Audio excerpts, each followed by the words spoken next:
आपदाम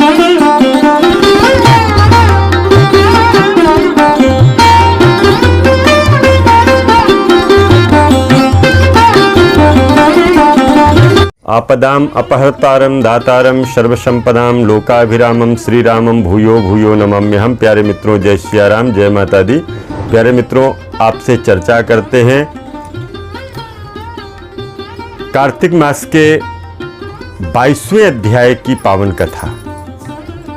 राजा पृथु ने कहा, हे नारद जी, आप कृपा करके मुझे बताइए कि वृंदा को मोहित करके भगवान विष्णु ने क्या किया और फिर वह कहाँ गए।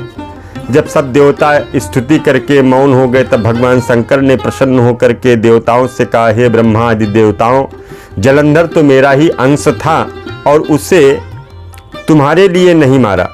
यह तो सांसारिक लीला में कर रहा था। फिर भी आप लोग सत्य कहिए कि इससे आप सुखी हुए या नहीं। तब ब्रह्मादिक देवताओं ने नेत्र में हर्ष से प्रसन्न हो गए और उन्होंने शिव जी को प्रणाम करके विष्णु का वृत्तांत कह करके सुनाया, जो उन्होंने बड़े प्रयत्न से वृंदा को मोहित किया तथा वह अग्नि में प्रवेश करके परम गति को प्राप्त हुई। देवताओं ने यह भी कहा कि तभी से वृंदा की सुंदरता पर मोहित हुए विष्णु जी भी चिंता की राख लपेटे हुए इधर उधर घूमते हुए विचरण कर रहे हैं। अतः आप उन्हें समझाइए, क्योंकि यह चराचर प्रकृति उनके अधीन है। देवताओं से इस बात को सुनकर के शंकर जी ने उन्हें अपनी दुस्तर माया को समझाया और कहा कि सारा जगत उसी के अधीन है। उसी से मोहित विष्णु भी काम के बस में हो गए, परंतु महादेवी उमा त्रिदेवों की जननी और सबसे परे वह मूल प्रकृति परम मनोहर और वही गिरजा भी कहलाती हैं।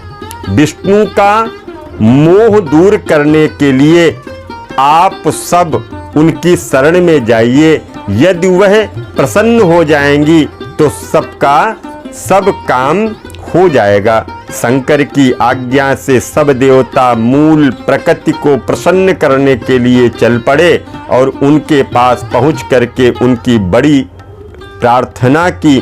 तब आकाशवाणी हुई, हे देवताओं, मैं 3 प्रकार से तीनों गुणों से पृथक होकर के स्थिर होती हूँ। सतयुग से गौरी, रजोगुण से ज्योति रूप हूँ और आप लोग मेरी आज्ञा से यदि सादर उन देवियों के पास में जाओ तो तुम्हारे मनोरथों को पूरा कर देंगी।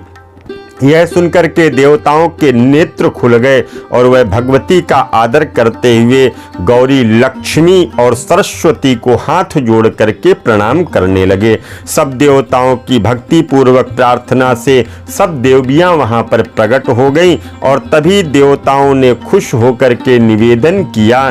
तब देवियों ने कुछ बीज दे करके और उन देवताओं से कहा कि इन्हें ले जा करके विष्णु को दे दो और तुम्हारे सब काम सिद्ध हो जाएंगे। ब्रह्मा इत्यादि देवता उन बीजों को लेकर के विष्णु के पास गए और उन्होंने बीजों को वृंदा की चिता में डाल दिया, जिससे धात्री, मालती एवं तुलसी प्रकट हुई। और विष्णु ने ज्यों ही इन 3 रूप वाली वनस्पतियों को देखा तो उठ बैठे। कामासक्त चित्त से मोहित हो उनसे याचना करने लगे।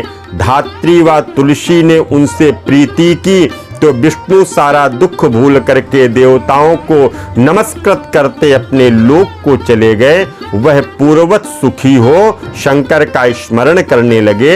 यह आख्यान शिव की भक्ति देने वाला है। इस तरह से हमने आपको कार्तिक मास के 22वें अध्याय की पावन कथा को श्रवण कराया। आप यदि चैनल पर नए हैं तो सब्सक्राइब करना बिल्कुल मत भूलिए। बेल आइकन को जरूर दबाइए, जिससे आपको ज्ञानवर्धक वीडियोस प्राप्त होते रहें। और किसी भी तरह का पूजा पाठ यज्ञ अनुष्ठान कराना चाहते हैं तो भी संपर्क करें। पुनः मिलूंगा नए वीडियो में, तब तक के लिए दीजिए इजाजत। जय माता दी।